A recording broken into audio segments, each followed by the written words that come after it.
Nasa din si Sarah, mayong hapon pastor, watching from Milan, Italy. Naalang ko pangutana pastor, unsa man angay buhaton kung ikaw tagaan og regaluhan og pagkaon nga ginadili. Ilabay ba o ihatag sa uban?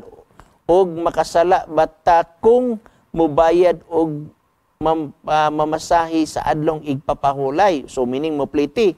God bless your program, pastor. So kung regaluhan kuno siya og pagkaon nga ginadili, okay? Unsa kuno'y buhaton, dawaton, ihatag sa uban.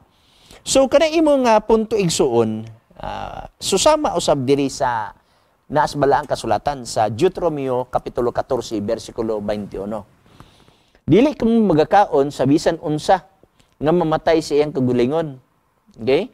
Mahimo na imong ihatag kini sa dumuluong nga naisulod sa imong gangaan aron iyang kanon kung ibaligya mo sila sa dumuluong kay ikaw usa ka katawhan nga balaan kang Jehova nga imong Dios.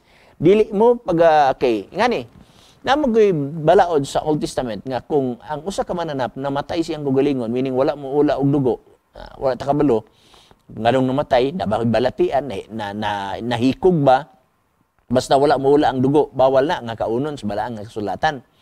Pero ingon ang balang kasulatan, pwede nimo na siya ihatag o imong ibaligya. Pero dinhi sa panguntar pastor, wala ko mag-recommend nga imong ibaligya. Kay gihatag biya na sa imo, insulto biya na sa imo nga imong ibaligya ang gihatag, no? Unsa nay kaingon sa naghatag nga ang iyang gihatag giligosyo pagid nimo.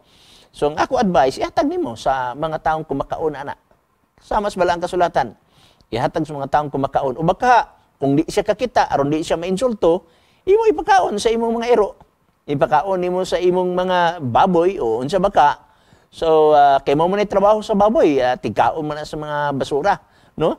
So sa mas balang kasulatan nagingon nga pwede nimo ihatag dito sa imong mga dumulong mo, nagingon sa balaan nga kasulatan. Okay? Daghang salamat niya na sa Ra